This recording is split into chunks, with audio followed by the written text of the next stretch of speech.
Let's stop pretending the Traitors is a neutral social experiment because across the UK, US, and Canadian versions, the show reveals something more uncomfortable, a pattern of bias at the round table where minority contestants are consistently suspected, targeted, and eliminated faster than others.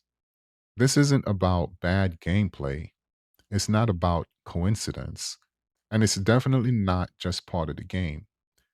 It's about who gets trusted and who does not. The round table is supposed to be about logic, about deduction, about evidence. But watch closely and you'll notice something else is happening. When white contestants are quiet, they're called observant. When minority contestants are quiet, they're called suspicious. When white players are confident, they're leaders. When minorities are confident, they're aggressive or controlling. And when there's no evidence, that's when phrases like bad energy, gut feeling, and something feels off starts flying around. Let's be honest.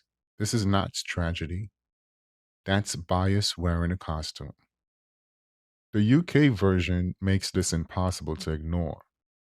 Multiple seasons, minority contestants, especially black women, are banished early with vague reasoning and little proof.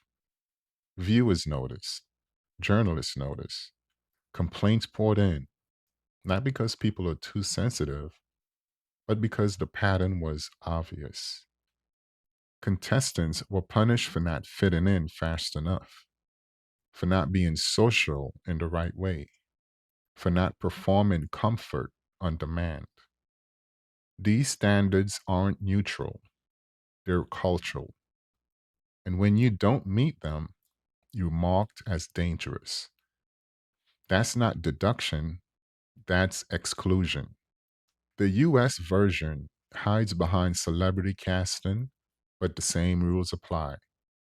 Minority contestants are scrutinized harder, their moves are questioned more, their silence is suspicious, their strategy is sneaky. Meanwhile, others coast by on assumed trustworthiness. Canada proves something even more important. Diversity in casting doesn't protect you from bias in judgment. When you have a multicultural cast and still end up with the same outcome, because when suspicion defaults to difference, representation means nothing. And yes, people will say it's just a game. Anyone can be suspected. That's true. But not everyone is suspected first. Not everyone is suspected with no evidence. And not everyone is forced to constantly prove that they're not dangerous. This isn't random, it's pattern. And when a show about judgment keeps reaching the same conclusions about the same kinds of people, that matters.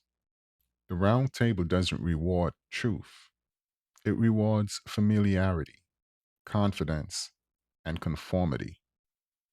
If you don't naturally align with the dominant social dynamic, you become a threat. And once suspicion starts, it snowballs. One accusation becomes consensus. Consensus becomes fact. And fact becomes banishment. That's not intelligence, that's herd behavior edited to look clever. The conclusion: the Traitors doesn't fail minority contestants by accident. Its format invites bias, its editing amplifies it, and its round table repeatedly shows us who society finds suspicious when evidence run out. If the show wants to claim psychological depth, it has to accept what it's actually revealing. That when people are forced to judge without facts, prejudice fills the gap. And right now, the Traitors isn't exposing that problem, it's profiting from it.